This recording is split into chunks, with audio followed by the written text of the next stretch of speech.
Y'all, I always feel so honored when people ask me questions, so thank you.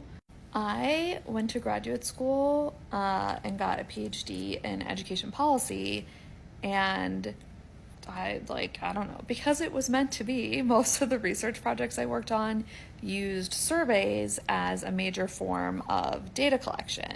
So I got most of my experience with survey design through hands-on projects. Like one of the research projects I did, it was my job to design an implementation survey to ask teachers questions about a math intervention that they were using to teach students math in a different way aligned with how the brain worked. And my job was, I'm trying to remember how old I was. I think I was 24, maybe 25, and my job was to design the implementation survey. So I did a ton of research and reading and textbooks, honestly, on how do you design a good survey, and then also had the privilege of working on a research team with faculty members who were experts in designing surveys. So got to learn from them, got to learn from books, and got to learn by actually doing and going through the process.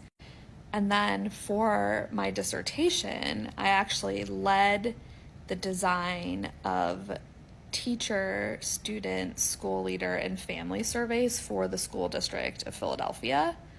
That was an incredible opportunity. I'm so grateful for it. And again, then I was on a research team. My job was to do research into what we want to measure, how other people had measured it, to draft questions, to meet with the research team to review things. We workshopped our questions with teachers and families and students, and just went through the whole survey design process from start to finish, which I guess is all to say a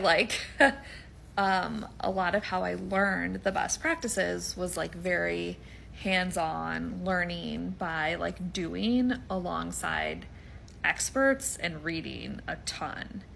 And I really just fell in love with survey design through that process. And so when I started my own company in 2016, when I graduated, I focused a lot on doing surveys and that as a data collection method for not just official research studies, but for nonprofits and entrepreneurs and people who want to learn more about their customers, their clients, the communities that they serve. This year, I'm really excited because I launched my own course on survey design. I teach it every 6 weeks. And in probably around September, my book on survey design is going to come out. And I'm really excited about these two things because not everybody goes to graduate school to learn survey design, and not everybody wants to read the very boring, long, tedious textbooks on good survey design.